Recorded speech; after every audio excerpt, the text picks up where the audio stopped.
Everyone, it seems, is doing business on the web these days, from established international companies to up-and-coming entrepreneurs. But our I-Team found businessmen and women who thought they had built a successful web business only to find it disappear.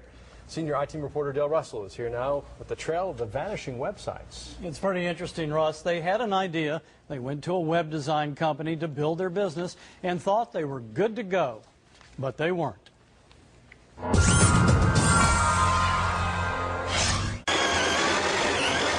When Steve Golden wanted to build a new business,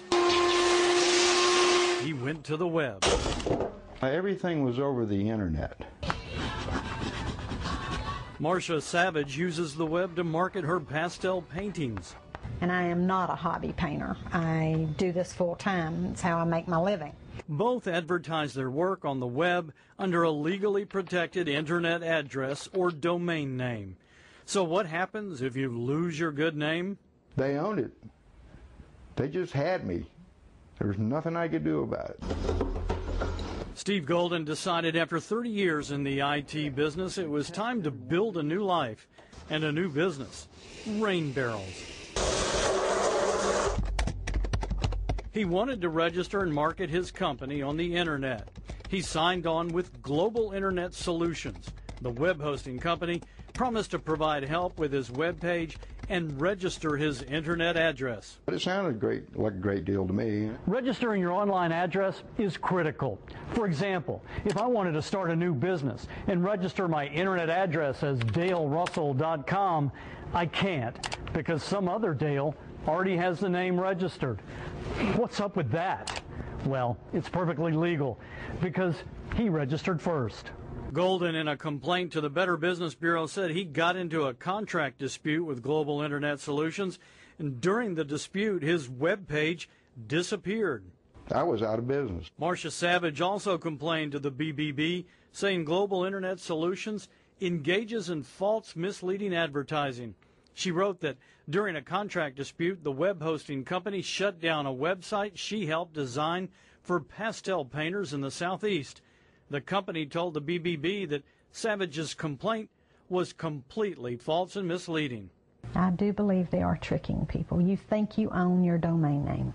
You think you've purchased it. It turns out Savage and Golden didn't own their domain names or internet addresses. Global Internet Solutions owned them. The company told them it was spelled out in their policy. They admit they didn't catch that.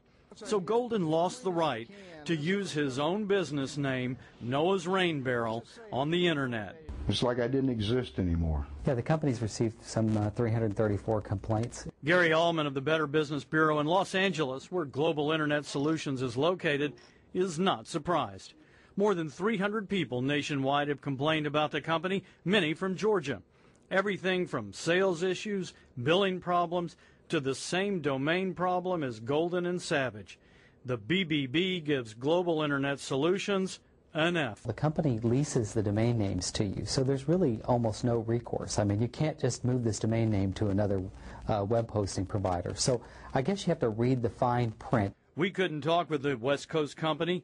The postal address listed on their website is a mailbox in this Los Angeles storefront. They didn't respond to our emails or phone calls. Global Internet Solutions also didn't respond to Golden's Better Business Bureau complaint. They did email Golden to say they didn't deliberately block his domain name. Another company caused the problem.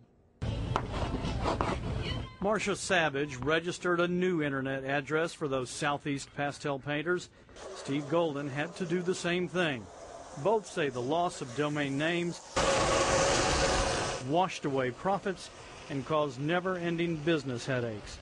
Not a pretty picture for any entrepreneur. It was one of those dark holes that you go into and you're never going to come out. I'd like to think after 62 years I would know better, but I didn't.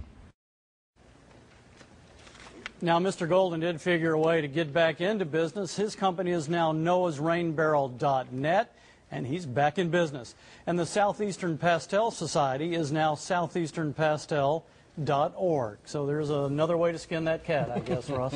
But we heard them mention the contract and what was in the contract, what they might have missed. Did you look at it? We wanted to, and it was one of the first questions that we had, but we found out it was all online, and they never printed out a copy, which is a lesson to anyone. If you do any kind of online business like that, make sure you have your documentation to back up any problems that you have.